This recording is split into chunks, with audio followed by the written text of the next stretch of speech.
পোলাও থেকে গেলে আমি সেই বেঁচে যাওয়া পোলাওগুলো কিভাবে কাজে লাগাই এবার সেটাই আপনাদের সাথে শেয়ার করছি। ১ম এ এখানে পরিমাণ মতো তেল দিয়ে রসুন কুচি দিলাম। রসুন কুচি ভেজে তারপরে দিয়ে দিচ্ছি ডিম দুটো।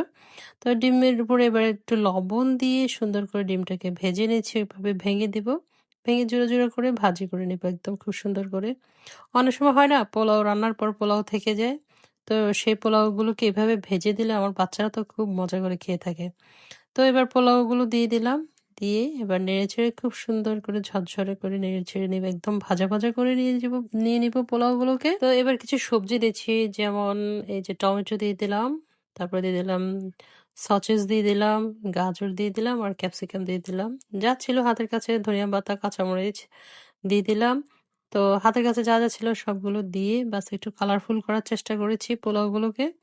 তারপরে একটু ভিন্ন ধরনের সস দিয়ে দিব। তো এখানে আমি কালো গোলমরিচ দিয়ে দিচ্ছি, দিয়ে দিচ্ছি সয়া সস আর দিয়ে দিব টমেটো সস আর লবণ দিয়ে দিচ্ছি আরও পরিমাণ মতো আর দিয়ে দিচ্ছি ১ চামচ চিনি। তো এবার দিয়ে দিচ্ছি টমেটো সস। তো দিয়ে এবার সুন্দর করে নেড়েচেড়ে দিব। তো এভাবে কিন্তু ফ্রাইড রাইস রান্না করে ঘরোয়াভাবে একদম সিম্পল কিছু জিনিস দিয়ে ফ্রাইড রাইসটা তৈরি হয়ে যেতে পারে। আর বাচ্চারাও কিন্তু অনেক খুশি মনে এটা খেয়ে নেবে। টিফিনে দিতে পারেন অথবা বিকালের নাস্তায় দিতে পারেন। বাস বাচ্চাদের একদম খুব পছন্দের একটি ফ্রাইড রাইস হয়ে গেল।